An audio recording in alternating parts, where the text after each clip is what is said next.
چی دەزانی لەبارەی ئاسن؟ دروست کرا یان دابەزێنرایە سەرزەوی چۆن قورئانی پیرۆز لە سوورەتی ئەلحەدید بە موعجیزەکانی پێش جیهان کەوت.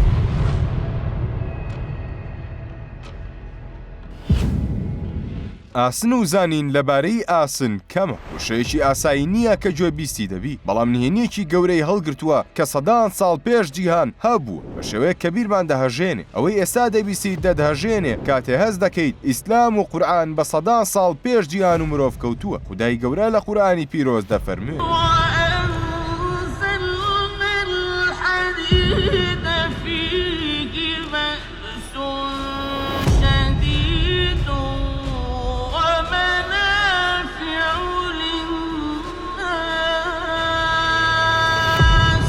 تەنها لە دوو وشەی یەکەم دەڵێت دامان بەزان واتە دروستمان نەکرد. موعجیزەکە لێرەدا چییە و جیاوازیە گەورەکەی نێوان وشەکان چییە کە زانایان دوای هەزاران ساڵەدا بەزانی قورئانی پیرۆز درچیان پێکرد. ئاسن وەک کانزاکانی تر لە ناو زەویەوە دروست نەبووە، بەڵکو لە ئاسمانەوە هاتە خوارەوە کاتێک زەوی لە سەرەتای دروستبوونیدا بوو. ئاسن لە بنەڕەتدا لە ناو کۆمەڵەی خۆرەکەماندا دروست نەبوو، بەڵکو لە دەرەوەی کۆمەڵەی خۆر دروست بووە، چونکە دروستبوونی ئاسن پێویستی بە وزەیەک هەیە کە لەسەر زەوی بوونی نییە، تەنانەت لە کۆمەڵی خۆریشدا بوونی نییە. وزەیەک لە وزەی خۆرەکەمان زیاترە و پێویستی بە پلەی گەرمی 5 ملیار پلەی سەدی هەیە کە ئەم پلەیە تەنانەت لە ژێر خۆردا بەردەست نییە.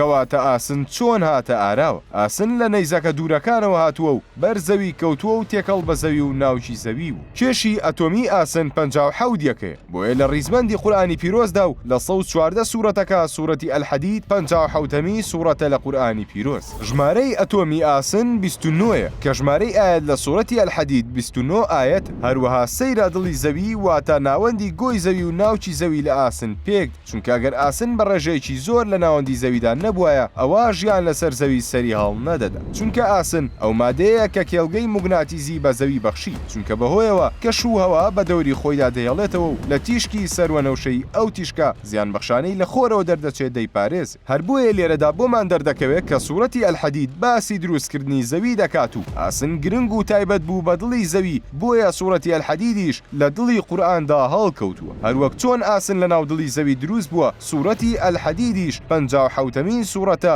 لە 114 سوورەتەکەی قورئانی پیرۆز.